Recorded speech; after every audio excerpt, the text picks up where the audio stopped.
اسی لیے کہتے ہیں اس سے بہتر صرف خاموشی. لیکن ویسے میری ذاتی رائے یہ ہے کہ رشتوں کے لیے خاموشی جو ہے وہ بولنے سے بھی زیادہ بڑی کلر ہے. کیسے؟ ہم عام طور پہ کہتے ہیں کہ جی غصہ قابو کر کے بولنا نہیں چاہیے. میرا خیال ہے کہ بول لینا چاہیے.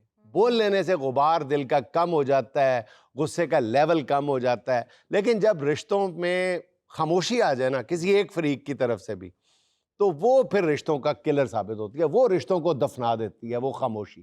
جب ایک فریق خاموشی اختیار کر لیتا ہے, جب وہ کچھ کہنا چھوڑ دیتا ہے, جب سمجھانا چھوڑ دیتا ہے, جب مانگنا چھوڑ دیتا ہے, ایک دوست, ایک فریق, چاہے ماں باپ کا رشتہ ہو, چاہے بہن بھائیوں کا رشتہ ہو, چاہے محبوب کا رشتہ ہو, کسی کا بھی رشتہ ہو, جب ایک فریق تنگ آ کے خاموشی اختیار کر لیتا ہے نا, تو سمجھیں کہ دوسرے نے اپنے ہاتھوں سے اس رشتے کو دفن کر دیا.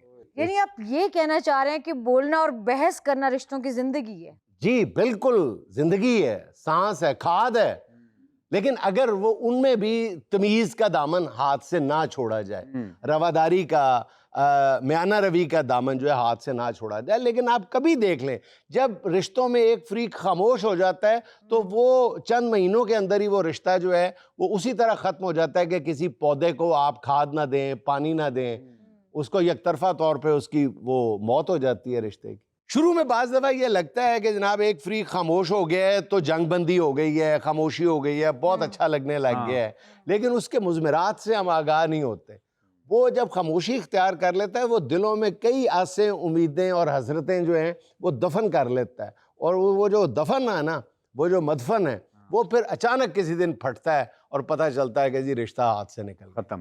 عام طور پہ میاں بیوی کی لڑائی میں یہ کہا جاتا ہے کہ چک چک بک بک سے بہتر ہے کہ ایک بندہ, ایک فریق جو ہے وہ خاموشی اختیار کر لے. لیکن آپ یقین کریں جب شوہر بھی یا بیوی خاموشی اختیار کر لیتی ہے نا, چپ ہو جاتی ہے, اور شوہر آتا ہے وہ خاموشی سے بجائے کوئی بات پوچھنے کے اپنے کمرے میں جا کے آرام کرنے کو ترجیح دیتا ہے, تو سمجھ لیں وہاں سے پھر غلط فہمیاں جنم لینا شروع ہوتی ہیں. وہ غلط فہمیاں جن کا تدارک ممکن نہیں ہوتا. آپ بول کے اپنے دل کا غبار نکالتے ہیں تو ان کا تدارک ممکن ہوتا ہے.